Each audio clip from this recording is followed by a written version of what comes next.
much, Natalia, and good morning to everyone. I hope everyone enjoyed their evening, and I'm really looking forward to today because yesterday the stage was really set looking at some of the behavioral theories and also kind of the evidence for the importance of nutrition. So today we're going to switch and talk about the importance of nutrition education in community settings. So I'm going to start out by just giving kind of a general overview, and then we're going to have a break, and then we're going to go into child care settings by Diane Ward, and also followed by looking at nutrition education and policy in schools in the UK.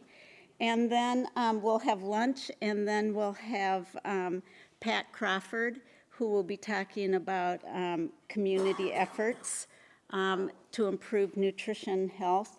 And then we'll have our last speaker will be talking about a case study of government policies in the Philippines. So we really will have a very kind of multicultural day. And I'm going to focus my background, my training is in nutrition. And for the last 10 years, I've been directing a program in the United States, the Robert Wood Johnson Foundation funded Healthy Eating Research, which is focused on policy and environmental changes in communities for behavior change and for healthy nutrition. So my examples will be primarily in the United States. So I'll be looking at how we compare nutrition education with policy systems and environmental changes. And when you look at yesterday, I think they really provided the foundation for the importance of nutrition. I thought this was an interesting article that came out from the Global Burden of Disease study in Lancet, looking at the top 10 risk factors for mortality around the world. And look at 7 of the 10 are food-related. High blood pressure, obesity, high blood sugar, diet high in sodium, diet low in fruits and vegetables, indoor air pollution because of cooking on wood stoves, as well as high total cholesterol. So diet clearly is critical around the world. In the United States, about half of all American adults, 117 million individuals, have one or more preventable chronic diseases. So the diseases you just saw, most of that burden is modifiable and preventable. And many of these, again, are related to poor eating and physical activity patterns. But an article just came out in the Journal of the American Medical Association, again from the Global Burden of Disease study, so that in the US, dietary factors rank as the first time as the leading risk factor for mortality. Now, when you look at what's happened in the United States, this is the most recent prevalence of obesity in the United States, that 41% of men, or of women, 38% of men have obesity. 2/3 of American adults have overweight or obesity, and you can see the increase that really started about 30 years ago, but it has continued. And the current in 2016 to still increase. Among children in the U.S. ages 2 to 18, 18% have obesity. 1/3 of children in the United States are now overweight or obese. And there was a study that came out in the New England Journal of Medicine last year by a group at Harvard. They used simulation models to predict the prevalence of obesity at age 85 among U.S. children aged 2 years in 2016. So these simulated models predicted that the majority of today's children who are 2, the majority, 57%, will be obese by the age of 35. that is really stunning, I think is really a call to action. And they also found that half of the projected increase in prevalence of obesity will occur during childhood, which really, I think, underscores the importance of the first 1,000 days, but also the whole childhood period for really looking at prevention of obesity and promoting healthy eating and physical activity. So we know from, I think, around the world, this is just the example of the dietary guidelines for Americans that Anna Marie talked about yesterday. We were both on the dietary guidelines committee in 2015. But we know that from around the world that an overall healthy eating pattern is food groups for vegetables, fruits, whole grains, protein foods, and oils, eaten within an appropriate calorie level and limited amounts of saturated fats, added sugars, and sodium. I just wanted to share with you a slide that was in the Dietary Guidelines for Americans report. So if you just look at orange bars, the orange bar represents intakes that are below the recommended level. So if you just, and the blue is intakes that are at or above the limit. So look at, this is for the population 2 to 19. Look at, you can see that over 80% have low intakes of vegetables. Where's Marion? She that starts young and it just continues. Same with fruits. About 75% of Americans do not meet the recommended intakes for fruits and vegetables for a healthy diet. And you can see the same with added sugars. 70%, 80% have high sodium intakes. So the diets of Americans, both children and adults, are not aligned at all with the dietary guidelines. In fact, if you looked overall at a summary score, which is a healthy eating index score, you can see that from 1999 to 2010, the maximum score for, again, the dietary quality of the American diet for 2 years and above for the U.S. population. It's really low. A healthy eating index score indicating a healthy diet should be 80 or more. So you can see that was 50, the score was 50 in 2000, and it's now 57, but that still is really indicative of a poor diet. So I was involved with the 2016 Feeding Infant and Toddler study through Nestle, and the RTI had the contract, and I was a scientific advisor. So this is the most recent data from FITS on American preschoolers. 27% had no single serving of vegetables on the day of the survey. These are 24-hour recall surveys. 25% ate no fruit, and this is a national study. French fries are the most commonly consumed vegetables, starting at age 2, 3, and when the study ended, for 4-year-olds. Isn't that surprising? The most common vegetable. Almost half of 2 to 4-year-olds drank at least one sugary drink. The most common sugary drink was fruit-flavored drinks that contain, this is not 100% juice. Most of the fruit-flavored drinks contain no juice. And 90% of 2 to 4-year-olds consumed a dessert or a sugary drink or sweet on the day of the survey. Clearly, we really need help. When you look over time, this is with the Centers for Disease Control National Youth Risk Behavior Survey.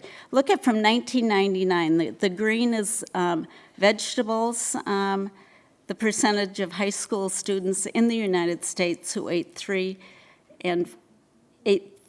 Fruits and vegetables 3 or more times a day, which is the general kind of recommendation. You can see that fruit only about in 2017, only less than 20% were eating 3 or more servings of fruit a day. And there was very little change from 1999. And you can see there was actually a decrease in fruit, a significant decrease in fruit consumption. And look at vegetables, really no change at all in almost 20 years. So in spite of the fact that there's nutrition education, there's dietary guidance, it really is not making a difference, or much of a difference. And when you look at, some of the studies have looked at knowledge of nutrition and adherence to the dietary guidelines, the recommendations for a healthy diet. So one study recently found that only 6% of adults correctly identified that the recommendation for fruits and vegetables is 7 to 13 servings a day. 50% had no idea what the recommendation was. They also, other studies have found there's no association between nutrition knowledge and adherence to a healthy diet. And we also know that the disparities exist in certain groups, especially low-income groups.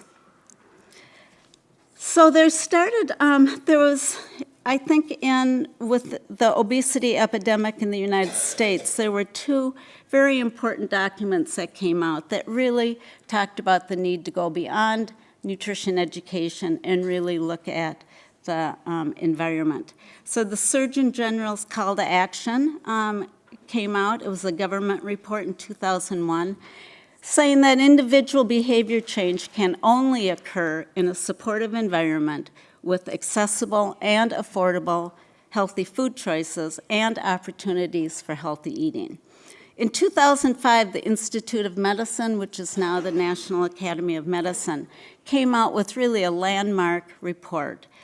And a key message was, it's unreasonable to expect people to change their eating behavior or physical activity behavior easily when so many forces in the society, in the culture, and the physical environment conspire against such changes.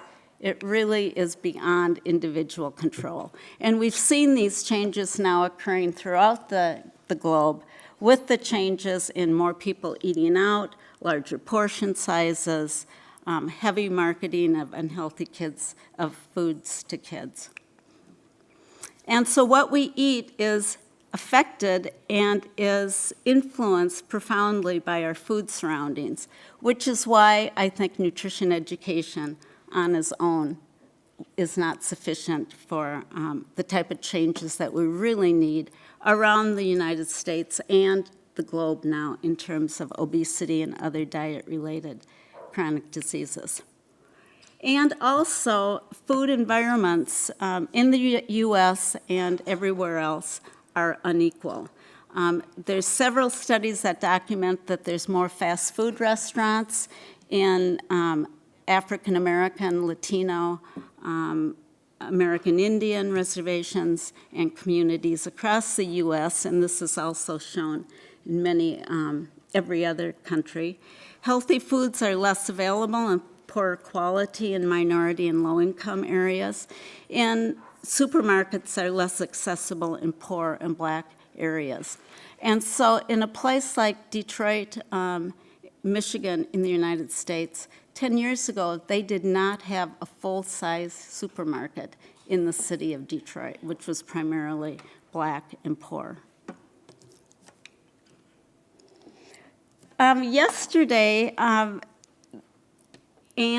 as well as the other speakers, really looked at some of the ecological frameworks. This is one that we had published in the Annual Review of Public Health, really showing that if you look at the green box, the individual factors are so important in any type of behavior change. Having the adequate skills and kind of knowledge to make that change. and it's motivated by what Anne and Maureen were going over yesterday, the behavioral capability and self-efficacy, motivations, outcome expectations, driven by some of the theories. But also we know that while individuals make the choice of when to eat, how much to eat, where to eat, it's not enough. It really has to look at the other environmental influences on what people eat, both the social environment, family, friends, and peers, the physical environments, which we'll be talking about today, and also the more macro level environments like the food marketing, food beverage industry, economic systems, our whole food systems of how foods are produced. Now, I really like this slide. This is by Tom Frieden, who was the former director of the Centers for Disease Control, that was published in the American Journal of Public Health. And it really looks at the impact of different types of public health interventions and provides an overall framework to improve health. So at the base of the pyramid is socioeconomic factors. And this really are interventions that will address socioeconomic determinants of health that are really beyond the direct kind of influence of a lot of us health professionals. But the interventions that are at the lower levels of the pyramid tend to be more effective in terms of public health and behavior change because they reach larger segments of the society, and they also require less individual effort. So if you look at the second level, changing the context to make individuals' default decisions healthy, this is probably one of the most important and impactful areas that we can really try to change. So really looking at making the healthy choice, the easy choice, and changing the environmental context. The next level up are clinical interventions that require limited contact but confer long-term protection, for example, immunizations.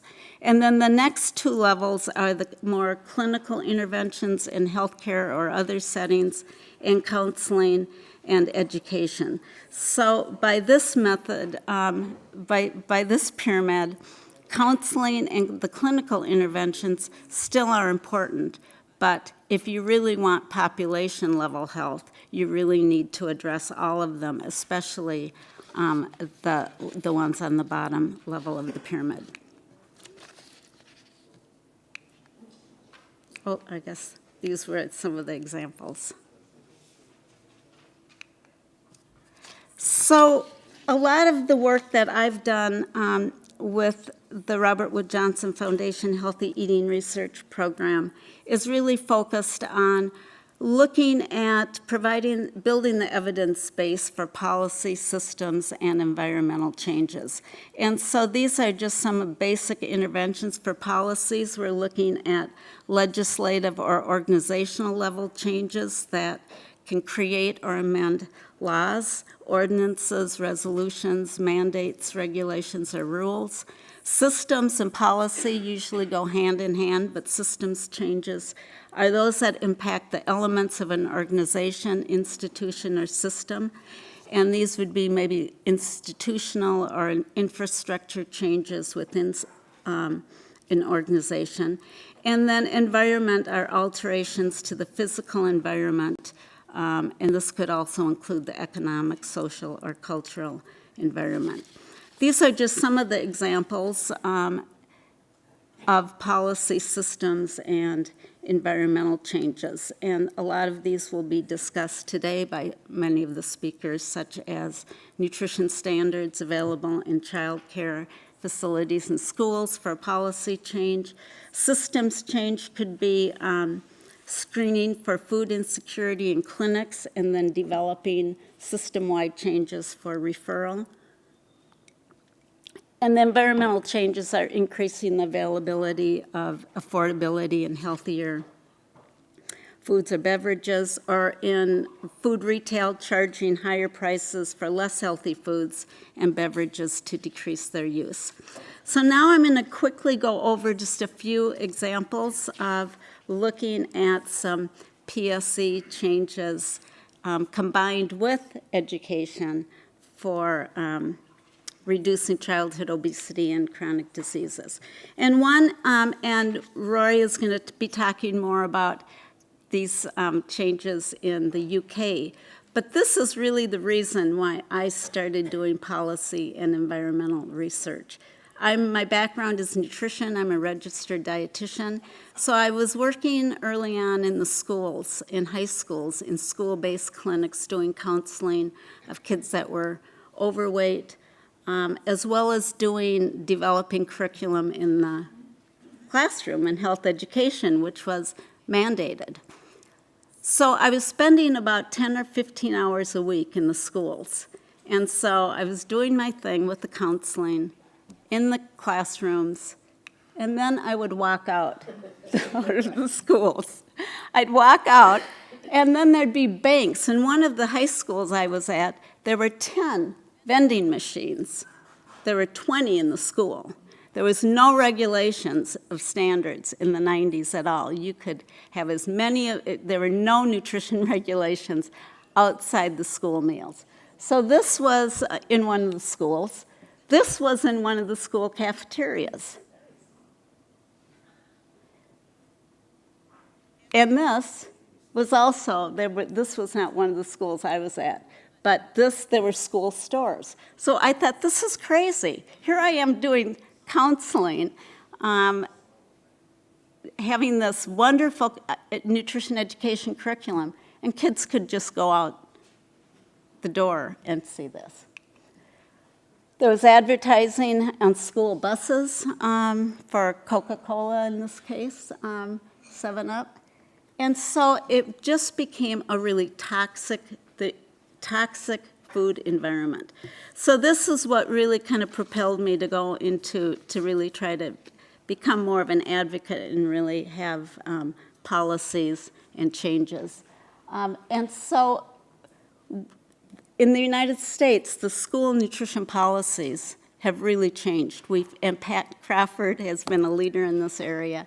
We'll probably talk more about some of her work, and Roy has been doing wonderful work in the UK on this. So we have made major changes. With the examples I just showed, you'd never see in any of the schools today at all. It's really one success that we've had, but it also shows that it's not enough because obesity rates are still increasing. But schools are a really critical venue to really reach young people and to make the environment healthier. So we had a government act of 2010 directed the United States Department of Agriculture to have better nutrition standards for all school meals. We provide school breakfast and lunch. And then also, for the first time, to have nutrition standards for snacks, anything outside the classroom. So there's no soft drinks now that are allowed in the U.S. schools. And so we made major changes in the school meal standards for lunch, with doubling fruits and vegetables, more whole grains, less unhealthy fats, less calories. And then we've really found that schools are adhering to these standards. And also, when the schools had even stronger standards than the states, than the federal requirement, there's been some evidence that there has been, with really strong policies that are implemented, that in a couple states we really have seen there's been an impact on BMI. I wanted to move on quickly then to talk about food labels, which are a population-wide public health measure for helping consumers make healthier food choices. The United States has had a back-of-the-pack nutrition pack label since 1990. That's being updated will go into effect in 2020. I think one of the really important changes is that for the first time we'll have added sugars on the label. We really had to fight hard for this. It was included as a recommendation in the Dietary Guidelines for Americans 2015. Calories, you can see, are in larger type, but still, this is important for a right to know. But if 70% of foods purchased in the United States are purchased in a food store. So this is going to be hard to figure out. We really need to have a more, at a glance, a front of the pack label to really make it easy for parents and for anyone to really know what a healthy food is, or a healthier food. And so front of the pack labeling can help consumers, I think, have this kind of quick way. And so I was on an Institute of Medicine committee to really look at what a model front of the pack system should look like. And we proposed that it should be simple, not requiring any nutrition knowledge to understand the meaning. Interpretive, this is important, that nutrition information is provided as guidance, not just facts, that it's ordinal so that somebody could get kind of like an overall score, and that it's supported by communication with identifiable symbols. Okay, this says the United States does not, has voluntary front-of-the-pack labeling, so after our report came out, the Grocery Manufacturers Association and the Food Marketing Institute, that are trade organizations, came out with their own front-of-the-pack labeling, which had nothing to do, was totally inconsistent with what we had recommended. It's the U.S. facts up front. Look at, would you be, they're basically taking what's on the back of the pack and putting it on the front of the pack, but it really is not interpretive. If you were low literacy, it would be very difficult to really even know what this meant, and you have no idea. And so, in a couple examples of good labels that are interpretive would be the Australian Health Star. This was a system that came out required by the government of Australia and New Zealand in 2014. And it has a health star. The more star, there's 5 stars. The more star, the healthier the food. And also it gives for energy, saturated fat, sugar, sodium, fiber,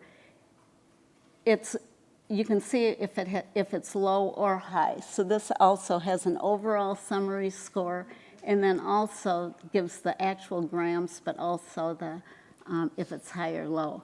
Another example of one that I think is really terrific is the UK traffic light diet, which is also color-coded. So the red is high, medium, and then low, as well as it gives us the serving sizes.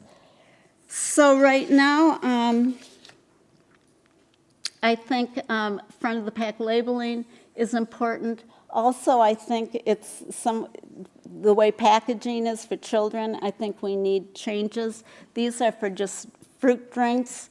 Most of these have like 10% or no fruit juice, but you can see that they're really mislabeling. So these are not 100% juice at all, but this is what young kids are drinking, and it's very deceiving because it looks healthy when you see all the fruits. So it really would be better if, for any types of these drinks that don't have 100% juice, that there shouldn't be any labeling or advertising for fruit when the fruit isn't even in it.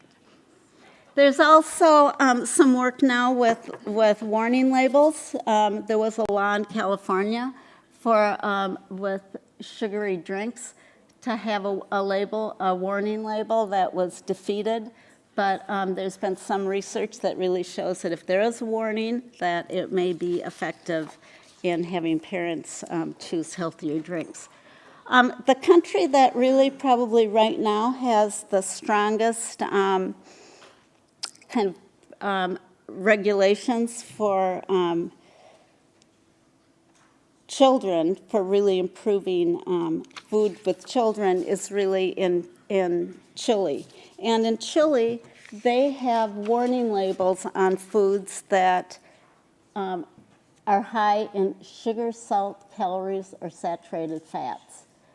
So they have a standard. If they're high, then they have this stoplight logo that's black on packages. And they also, just recently, you cannot have Tony the Tiger or any icons on children's cereals. Chile also, besides the warning labels, also has one of the highest taxes on sugary drinks, 18% in the globe. They also have marketing restrictions to unhealthy foods to kids and also really high nutrition standards in schools.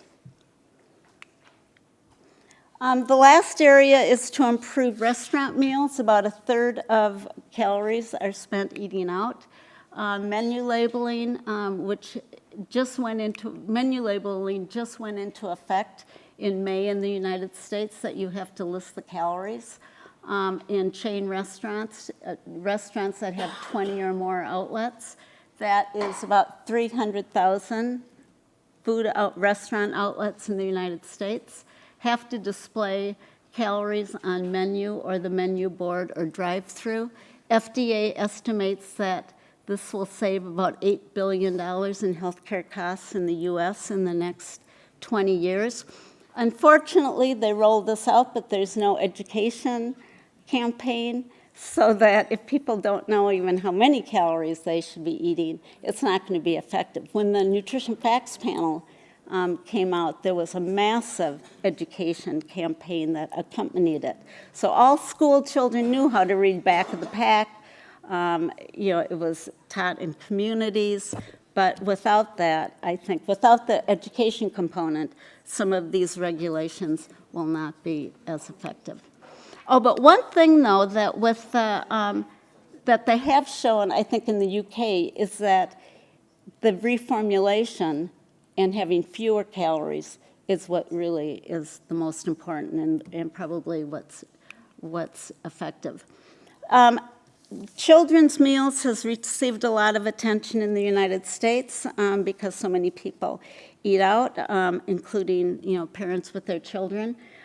In 2012, Center for Science in the Public Interest, an advocacy group, did a nutrition analysis of children's meals in restaurants, and 97% were unhealthy. There had been little change since 2008. There's a large movement now to have children's meals in restaurants having a healthy default. So instead of like French fries and a soda, to have milk and apple juice be the default, so that if you want something with soda, you'd have to ask for it. And we have seen some changes in the U.S. with a decrease in sugary drinks on children's meals, but still it's in 74% of top chain restaurants still serve sugary drinks. But we have seen progress in this area. McDonald's in the U.S., Wendy's, Burger King, Dairy Queen have dropped sugary drinks from their menus, so now the default is water or milk. In 10 cities, almost 10 cities in California have adopted policies to have default water or milk. Baltimore, Louisville, other cities are following suit. And California, in the last month, passed the nation's first statewide Healthy Kids meal bill that only healthy beverages, water and milk, can be served as the default for children's menus. And it looks like the governor is going to sign that, right, Pat? So that soda is still available, but mothers or parents or kids will have to ask for that. And there is data that shows that the default really works. So I just wanted to end on a note of optimism, because there are examples of progress around the world that we're seeing in the U.S., but also in many other countries. Limits on child-targeted food marketing, front-of-the-pack nutrition labeling, taxes on sugar-sweetened beverages, nutrition standards in government-owned sites, schools, childcare.